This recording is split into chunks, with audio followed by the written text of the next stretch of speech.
그런 날이 오면 좋겠네요. 오늘 말씀 시간이 좀 많이 지났지만 짧게 전하겠습니다. 우리가 수요일 날 계속 지혜서 읽기를 하면서 지혜서 중에 첫 번째로 잠언을 읽었어요. 그리고 잠언은 성경에서 이제 어떤 역할을 하나, 특히 지혜서가 잠언도 있고 욥기서도 있고 전도서도 있는데 잠언만의 그 매력은 뭘까를 봤을 때 이제 쉽게 말하면 이거예요. 지난번 제가 수요일 날은 이미 여러 차례 말씀드렸지만 우리가 평온할 때는 법이 필요가 없잖아요. 그냥 있는지도 모르고 살잖아요. 그런데 어떤 직접적으로 힘든 일을 당하면, 어떤 큰 갈등을 당하면, 큰 어려움을 당할 때, 그때 비로소 법이 이런 법이 있었구나를 우리가 알게도 되고, 또 이 법대로 그래도 세상이 이런 규칙이 있었구나, 누군가 억울하지 않게, 또 혹은 뭐 피해를 보지 않게 이런 게 있었구나. 그리고 그 대표적인 게 바로 우리 세상에서는 헌법이라고 할 수 있죠. 헌법의 기초에서 이제 여러 법들이 있는 거니까. 그래서 헌법을 보면은 굉장히 철학적인 듯한 말들이 많아요. 모든 이제 큰 덩어리의 이야기들을 많이 해요. 왜냐하면 그게 제일 중요하니까. 누구에게나 해당되는 그런 내용의 법을 해야 되다 보니 이 대한민국의 주권은 국민에게 있다, 이런 말 당연한 거 아니에요? 우리가 민주주의 사회에서 컸으니까 당연한데, 이게 당장 독재인 나라에 가면 그렇지 않죠. 그리고 또 우리가 하다못해 바로 대한제국 시절만 가도 대한제국, 그건 제국주의 시대인 거예요. 물론 이름은 대한제국이었지만 여러 서구의 진짜 덩치 큰 제국들이 점령하고 있었으나, 제국 시대에는 이제 왕이라고 표현하지 않지만 이제 국민이 주권이 있는 게 아니죠. 마치 이렇듯이 잠언의 역할이 뭐였냐면, 세상의 기준이 무너졌을 때, 뭐가 옳은지 모를 때, 그때 기준이 되는 지혜로서 그 잠언이 있어요. 그래서 잠언을 읽어보면 저는 사실 처음에는 재미가 없었어. 그냥 뻔한 얘기, 윤리 교과서처럼 읽는 이야기. 그래서 재미가 없었는데 나중에 이거는 우리가 평안해서, 내가 평안하게 살아서 재미가 없게 느껴질 뿐이지, 세상이 완전히 무엇이 옳은지 무엇이 그른지 세상의 그 가치가 완전히 무너졌을 때 헌법 같은 역할을 하는 게 이제 이 잠언이고, 또 더 직접적으로는 오늘 읽은 이 신명기서 같은 율법서가 그 기준이 되는 거예요. 오늘 읽은 이 구절은 신명기에서도 아마 가장 중요한 내용일 거예요. 들어라 이스라엘. 이게 쉐마 이스라엘이라고 이제 히브리어로 그 노래를 제가 학교 다닐 때 구약 교수님께서 가르쳐 주셨어요. 이 쉐마 이스라엘, 들어라 이스라엘. 이게 지금 선포하는 거예요. 선포하는 거. 그냥 다짜고짜 이게 법이야, 이게 기준이야, 모든 것은 여기서부터 시작이야 라고 이제 하는 거죠. 자, 이랬을 때 여러분에게 다가오는 느낌이 어떠세요? 답답해. 법이야? 법이라는 건 너무 꽉 막혀있고 재미없고 옥죄는 거 아니야? 이제 이런 느낌으로 혹시 다가올까요? 저는 이제 예전에 그런 식의 선입견으로 이제 대한 거죠. 그런데 이 신명기 이 들으라 이스라엘, 이 표현이 언제 나오는 거냐 하면, 이게 바로 이스라엘 민족이 이집트 땅에서 오랫동안 종살이 하다가 노예살이 하다가 그러니까 그때 왕은 누구예요? 하나님이 아니라 파라오인 거예요. 파라오. 바로 성경의 바로 파라오. 그리고 아무렴 그 유대인들끼리 모여 살았다 하더라도 이집트의 지배 안에 있었기 때문에 당연히 이집트의 어떤 영향력과 문화와 어떤 종교와 관습과 이걸 당연히 영향을 받았겠죠. 그러면서 점점 아마도 짐작컨대 이스라엘만의 그 정체성이 아마 흩어졌을 걸로 예상이 돼요. 그런데 그런 가운데 핍박까지 받으니까 지금 중국이 소수 민족들을 많이 좀 핍박을 했잖아요. 뭐 실은 소수도 아니지 티베트 같은 나라들을 그냥 침략해가지고 이제 자신의 자치구로 했는데 마치 이렇듯이 이집트가 이제 이스라엘 히브리인들을 그렇게 한 거죠. 그런 가운데 하나님이 모세를 통해서 끌어내셔서 약속의 땅 가나안 땅 지금 팔레스틴 땅으로 가는데 그 과정 중에 사실은 금방 갈 수 있는 거리를 거의 40년 가까이 뺑뺑이를 돌다가 들어가요. 그리고 그 가운데 하나님이 이 율법을 규범을 주신 거예요. 왜 주셨을까 하면 아까 제가 처음에 잠언 설명하면서 말씀드렸듯이 지금 이 이스라엘 민족에게는 뭐가 없다? 기준이 없는 거예요. 기준이. 아마 오랜 세월 이집트에서 살면서 특히 노예 근성이 아마 오랫동안 있을 테고 또 이집트의 문화와 종교가 하나님이 원하는 방식의 그것과 달랐기 때문에 이제 거기서 빠져나와서 단순히 몸뚱아리만 나오게 한 게 아니라 그 오랫동안 쌓여있던 습성, 사고방식 이것들을 다 때를 빼고 새로 그런데 실은 하나님이 처음 창조하셨던 그 창조의 기준으로 다시 가르치시는 건 거예요. 그러니까 그러면서 이제 지금 하나님이 말씀하시는 겁니다. 들어라 이스라엘. 이거예요. 들어라 이스라엘. 그러니까 요 말이 굉장히 상징적이에요. 들어라 이스라엘. 들어라 도누야. 이게 기준이다. 너가 지금 알고 있는 것이 전부가 아니야. 그리고 심지어 그것은 네가 왜곡해서 잘못 이해하고 있는 것도 있어. 삶에 대해서. 그러니 그 모든 것을 멈추고 들어라 이겁니다. 그리고 그 첫 말씀이 뭐냐면 우리 하나님 여호와는 오직 유일한 여호와이시니 우리 하나님은 한 분이신 하나님이시다. 이러는 거예요. 자, 이거는 들어라 이스라엘 지금 다 집중시키셨잖아요. 그 다음에 제일 그 첫 마디가 중요할 거 아니에요? 그런데 그 첫 마디가 뭐냐? 하나님은 한 분이신 하나님이시다. 이게 무슨 말일까? 많은 지금도 그렇지만 과거나 지금이나 이제 신이 여럿 있죠. 그리고 신이 여럿 있다는 것은 뭘 의미하냐면 기준이 여러 개이다라고도 표현할 수 있어요. 기준이 여러 개이다. 여기서 그래서 이 신명기에서 말하는 하나님은 한 분이시다, 한 분이신 하나님이시다라는 것은 이제 뭐 많은 경우 뭐 유일신 이스라엘의 유대교의 종교는 또 이 성경을 기반한 기독교나 이슬람 그 뿌리가 비슷한 이 아브라함 종교들은 유일신 신앙이다 이렇게 우리가 보통 그런 식으로 알잖아요. 이제 다 이런 데서 나오는 거죠. 그런데 이 유일신이라는 말이 다신과 다신교가 아닌 유일신이다 이런 식의 단순히 구분을 위한 표현으로는 좀 설명이 부족하다고 생각이 돼요. 이거는 뭐냐면 기준이 무너진 세상에서 그렇잖아요. 여러분 이렇게 아주 깊고 물살이 센 천을 건너야 되는데 막 돌들이 있어요.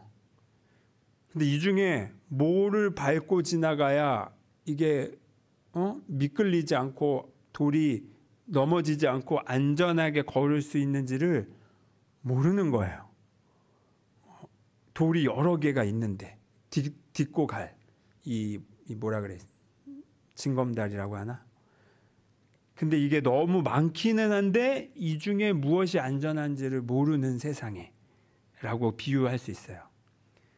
그러니까 이 이스라엘 민족이 가나안 땅으로 들어가기 전과 후에 특히 가장 크게 영향을 받았던 게, 위협을 당했던 게 바알 종교라고 했잖아요. 신을 위해 인간을 도구화시키는 종교. 그래서 자기의 첫째 아들까지도 인신제자로 바쳐야 복을 주는 종교.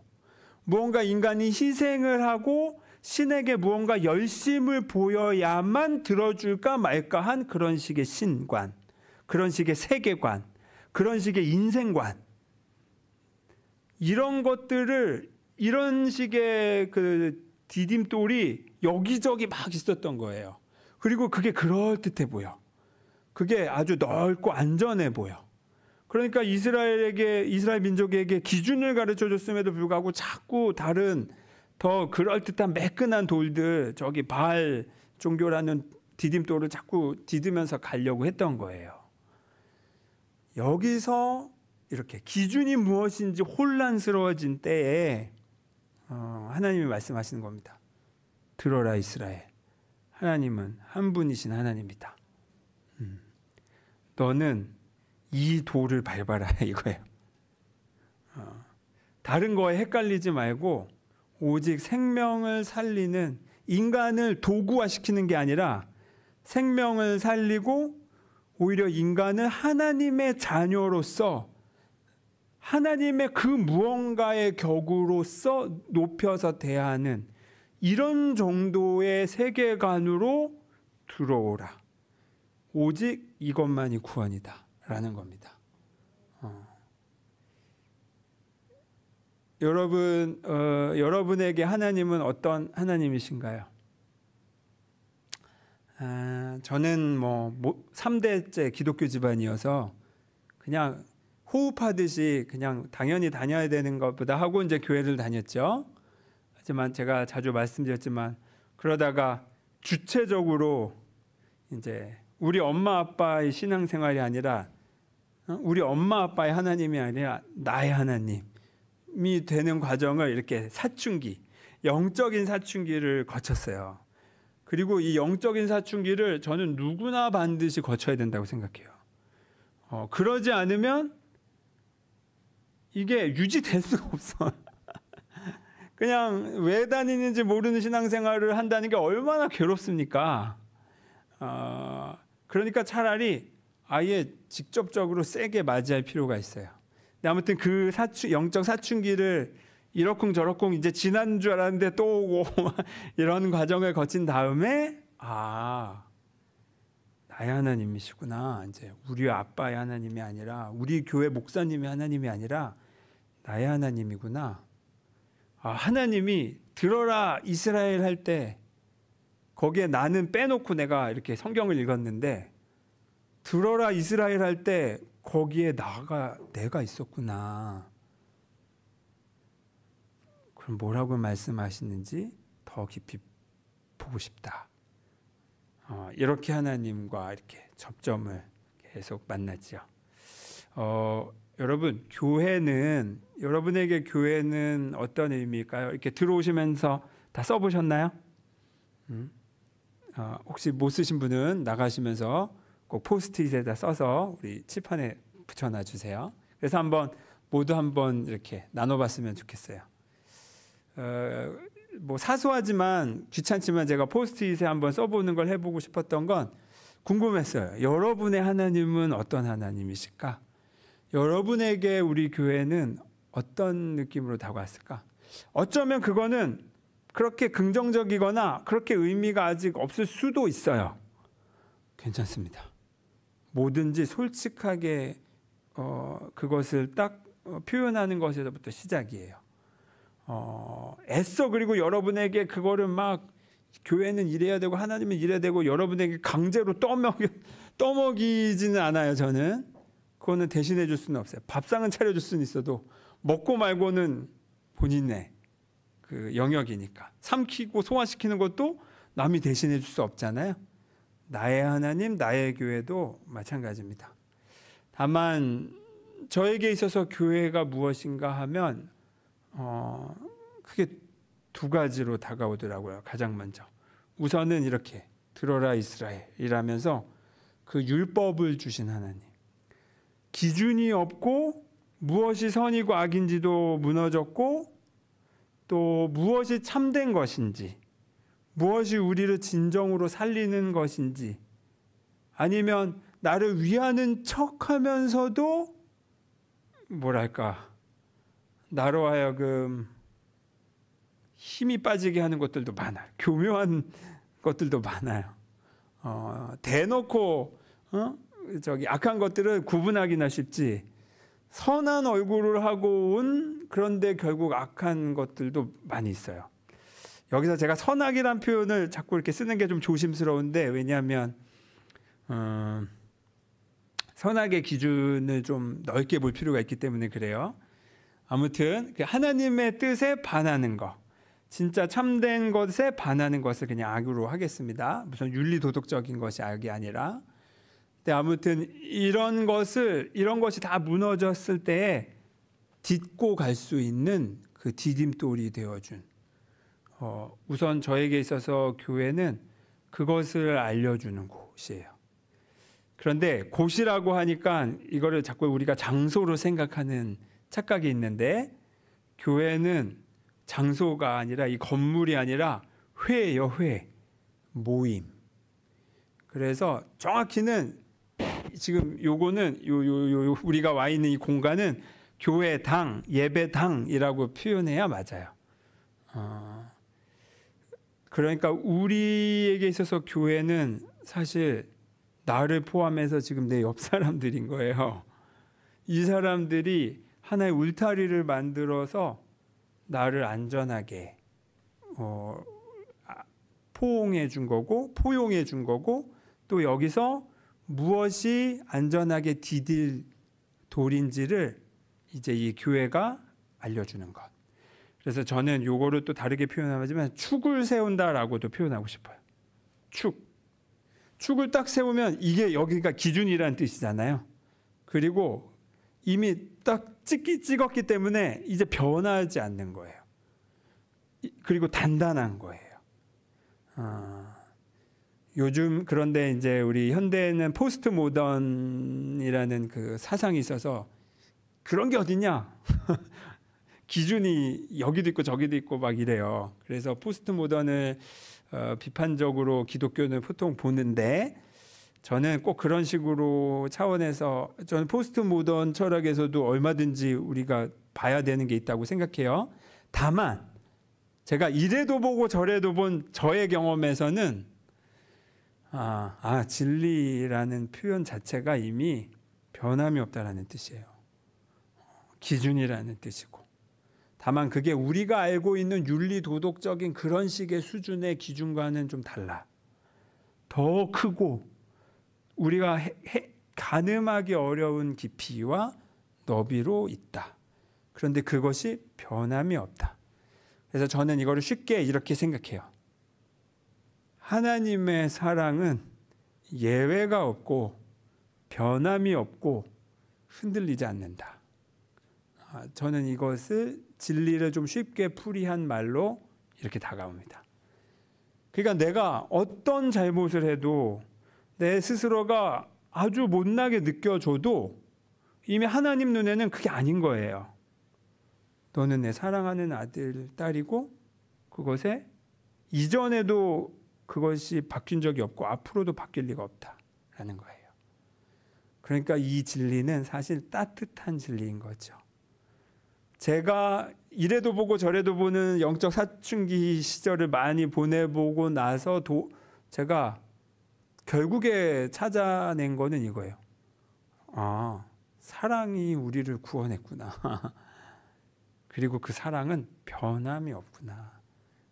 그리고 변함이 없다라는 말을 다르게 표현하자면 하나님이라고 우리가 표현하는 거고, 그 하나님이 한 분이시라는 거는 그 사랑이 바뀌지 않는다는 거예요. 하나, 기준. 우리에게 있어서 우리 교회가 그런 축이 되는 교회였으면 해요. 간성제일교회를 오면 내가 잠시 잊어버릴 수는 있어도 늘 변함없이 거기 있는 그 하나님의 사랑, 진리를 내가 다시 확인하는구나. 그런 교회. 내가 삶의 기준을 잃어버렸을 때에, 그래서 방황하게 될 때에, 혼란스러울 때에 다시 돌아올 곳이 무엇인지를 알려주는 곳. 그런 공동체. 그리고 그런 진리의 마음. 그게 바로 교회라고 생각합니다. 그리고 또 하나가 이제 품이 되는 교회예요. 진리가 명확하면, 근데 그 진리가 변함이 없는데 뭐가 변함이 없냐면 사랑이 변함이 없대요. 그런 교회는 반드시 품이 생기게 돼 있어요. 품는 거죠. 품는 것. 그래서 교회에 4가지 중요한 그 요소가 있는데, 이제 하나가 선포예요. 선포. 진리의 선포. 그래서 오늘 읽은 말씀이 그냥 들어라 이스라엘 하고 그냥 냅다 선포를 하잖아요. 이거는 설득이 아니에요. 애원도 아니에요. 뭔가 설명하는 것도 아니에요. 그냥 선포, 다짜고짜. 이거는 네가 동의를 하든 안 하든 그냥 이거야 하고 딱 진짜 자신감으로밖에 나올 수 없는 거죠. 이 선포가, 진리의 선포가 있는 것이 교회고, 또 하나의 요소가 뭐냐면 코이노니아라고 해서 바로 친교예요. 서로를 향한 돌봄인 거죠. 저는 우리 교회가 참 좋아요. 왜냐하면 참 따뜻해.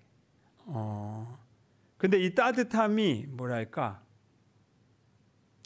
그 사람의 영역을, 그 친절이 그 사람의 영역을 침범하는 정도로까지 하지 않는 따뜻함이어서 저는 더 높게 사요.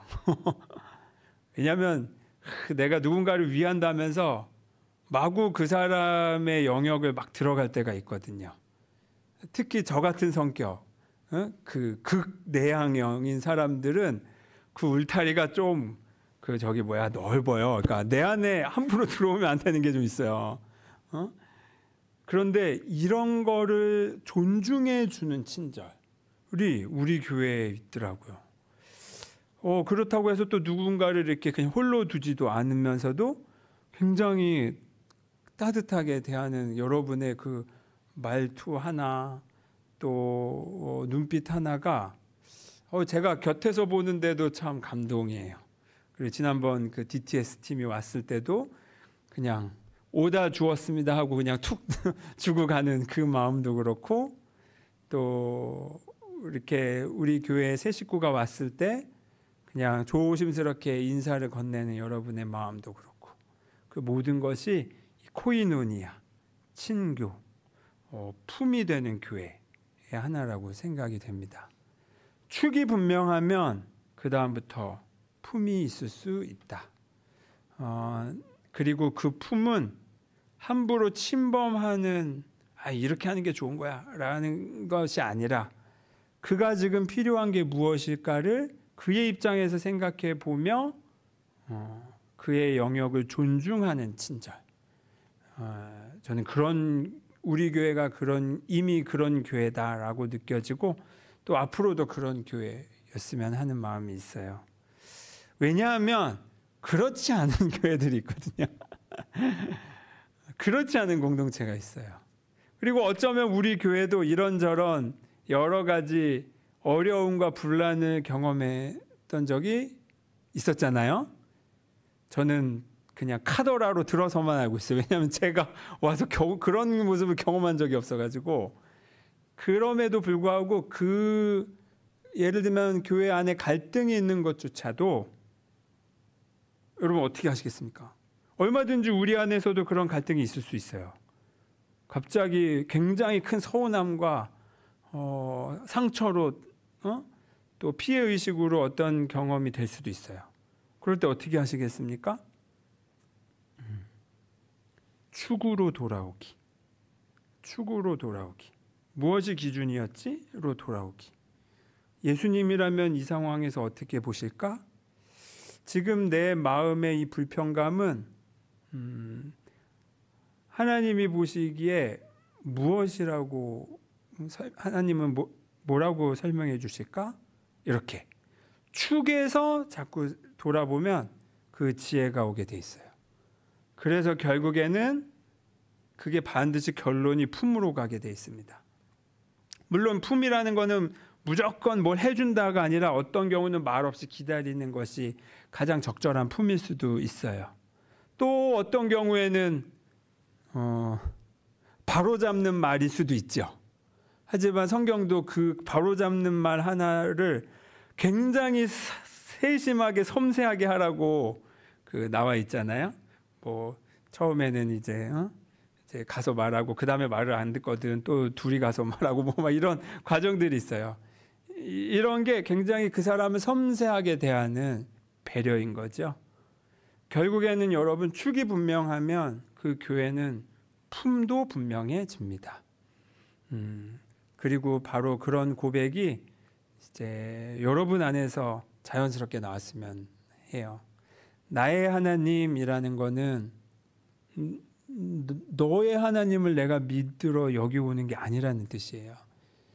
나의 하나님이라는 그 연결점, 항상 그것이 우리의 모든 시작점이다. 그리고 나의 하나님에서부터 이미 그 표현 자체가 이미 축으로 돌아오고 축이 단단해지는 과정이다. 그래서 나의 교회가 그 축이 분명하고 품이 넓은 교회가 되도록 이제 우리의 신앙의 고백이 그렇게 계속 이어지기를 원합니다.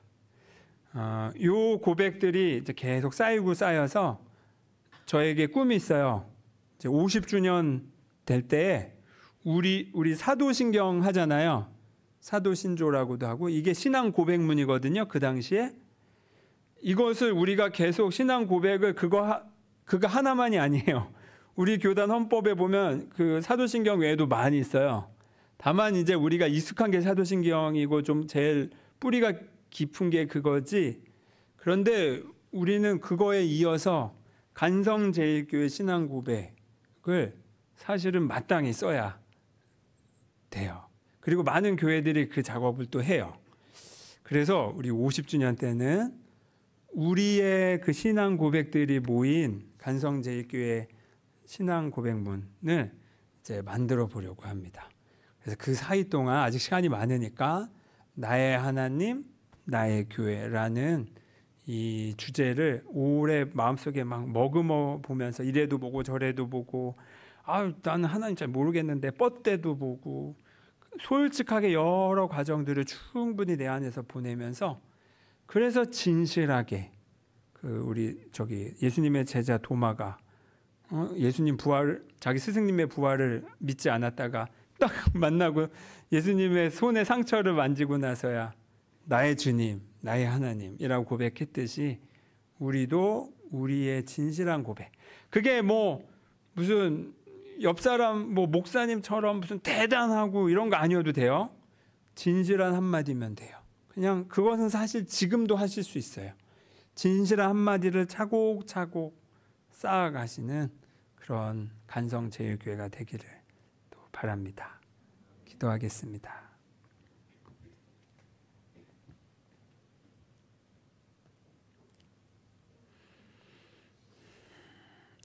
들으라 이스라엘, 그 말씀 속에서 그 말씀 앞에 우리가 서 있습니다.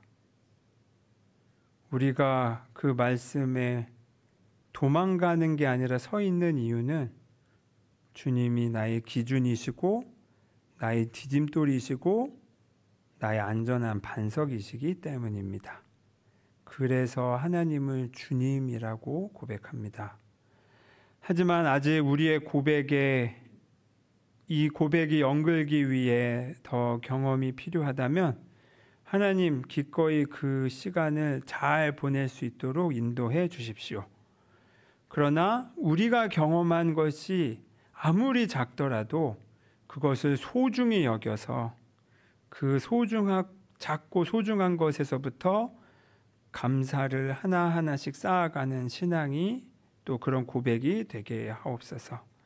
그래서 어느덧 우리 삶에 진리의 축이 단단하게 세워지고 넓은 품이 생겨서 서로가 서로를 품고 또 어떠한 어려움에도 이 축이 흔들리지 않도록 하나님 지키시고 인도하여 주십시오.